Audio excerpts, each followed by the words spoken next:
नमस्कार। आज की प्रेस ब्रीफिंग में मैं आपसे दो ही विषयों पे बात करना चाहूँगी। पिछले हफ्ते लगातार हम आपसे हमारी कोविड सिचुएशन जो गांदरबल की है उसके आंकड़े शेयर करती आई हैं। जैसा कि आप सबको पता है, लगातार ही हमारे जो कोविड पॉजिटिव पेशेंट्स हैं उनकी संख्या में गिरावट देखी गई है।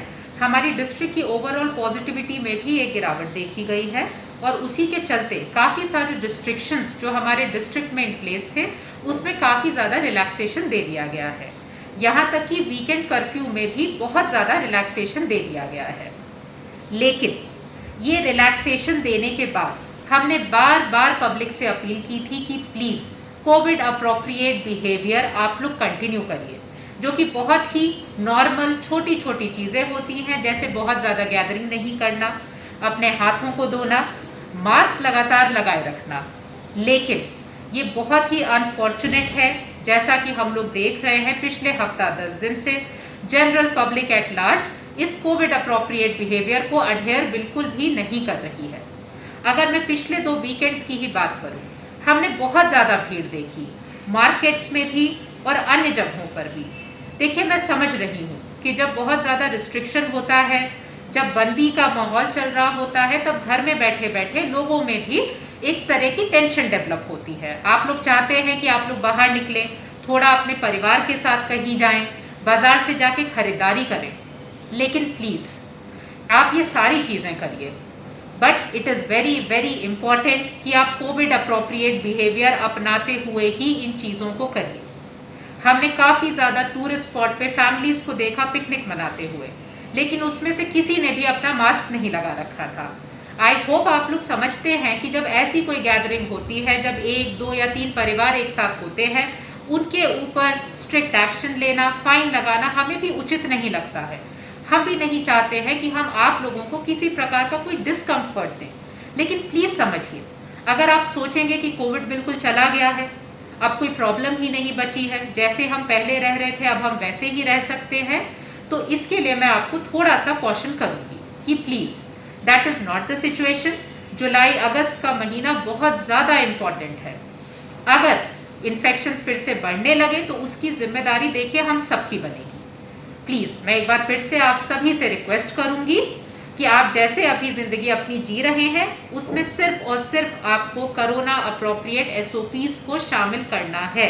अन्य कोई भी रोक टोक फिलहाल प्रशासन की ओर से आपकी तरफ नहीं लगाई जा रही है और हमारे डॉक्टर्स की team all the time 24 hours available है आपकी किसी भी समस्या को सुलझाने के लिए।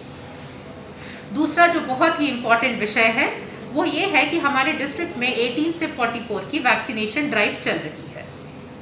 अब हमारी जानकारी में ये आया था कि समहाउ वैक्सीन को लेकर रिलक्टेंस यंगस्टर्स में बहुत ज़्यादा बढ़ गई है, जिसमें जो एक सबसे बड़ा इशू था वो था इनफर्टिलिटी का, कि यदि ये वैक्सीन लगाई जाएगी तो इनफर्टिलिटी का इशू हो जाएगा, जिसके चलते हमारी काफ़ी ज़्यादा जो यंग पॉपुलेशन है वो इस वैक्सीन को लगाने में बिल्कुल भी इंटरेस्टेड नहीं थी।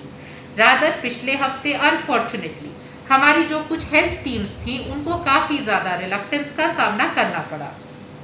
इसी के चलते हमने सैटरडे अपने सारे स्टेक होल्डर्स को बुला के एक मीटिंग कन्वेन करी थी, जिसमें हमारे सारे अफसर लोग थे, हमारे PRIs थे, हमारे मौलवी और इमाम साहब थे जो रिप्रेजेंटेटिव मस्जिदों से आए थे, हमने NGOs को बुला रखा था, काफ़ी सारी जो हमारी पॉलिटिकल पार्टीज़ हैं उन सब के रिप्रेजेंटेटिव्स को बुलाया था, यूथ एसोसिएशन जैसे जो क्रिकेट एसोसिएशन है उसके ऑलमोस्ट हर एक ब्लॉक के रिप्रेजेंटेटिव को बुलाया था, क्योंकि हम भी जानना चाह रहे थे कि एक्चुअली ग्राउंड पे क्या सिचुएशन है, क्या प्रॉब्लम आ रही है।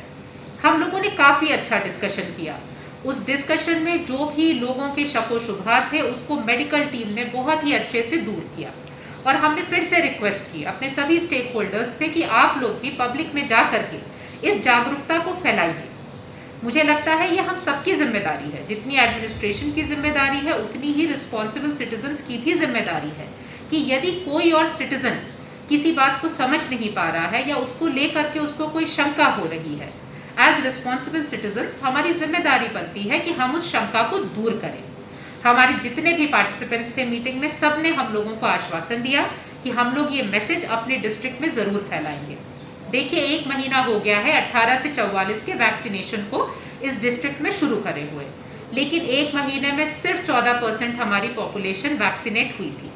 उस मीटिंग के बाद ही पिछले 2-3 दिनों में इटसेल्फ हमने अपनी फर्स्ट डोज 18 से 44 की जो है उसमें हमने एक उछाल देखा है कि ऑल ऑफ अ सडन वो जो वैक्सीन थी वो हमारी ज़्यादा मात्रा में लोगों ने लेनी स्टार्ट कर दी। इसका तो यही तात्पर्य निकलता है कि पहले कुछ शक था, पहले कुछ डाउट्स थे, लेकिन एक बार जब वो डाउट्स क्लियर हो गए तब लोगों ने आगे बढ़ना स्टार्ट कर दिया। मैं आप लोग को ये भी बताना चाहूँगी कि डिस्ट्रिक्ट हॉस्पिटल गंदेरबल में हमारे जो पेशेंट्स एडमिटेड थे उसमें जितने भी लोगों ने अपनी फर्स्ट डोज वैक्सीन की ली थी वो लोग 100% रिकवरी के साथ अपने घर वापस गए हैं। मैं एक बार पुनः आप सबसे अपील करूंगी, प्लीज़ 18 से 44 की जो हमारी कैटेगरी है आ करके अपना फर्स्ट डोज हमारी 94 फंक्शनल वैक्सीनेशन साइट्स पे जल्द से जल्द लगवा लें। इसी के साथ साथ 45 एंड अबव का भी जो फर्स्ट डोज है उसका वैक्सीनेशन अभी भी चल रहा है। 45 एंड अबव की सेकेंड डोज भी लगाई जा रही है। जो भी व्यक्ति अभी छूट गए हैं मैं अपील करती हूँ कि प्लीज़ अपने नियरेस्ट वैक्सीनेशन सेंटर पे जा करके अपनी रिस्पेक्टिव डोजेस प्लीज़ लगवा लीजिए।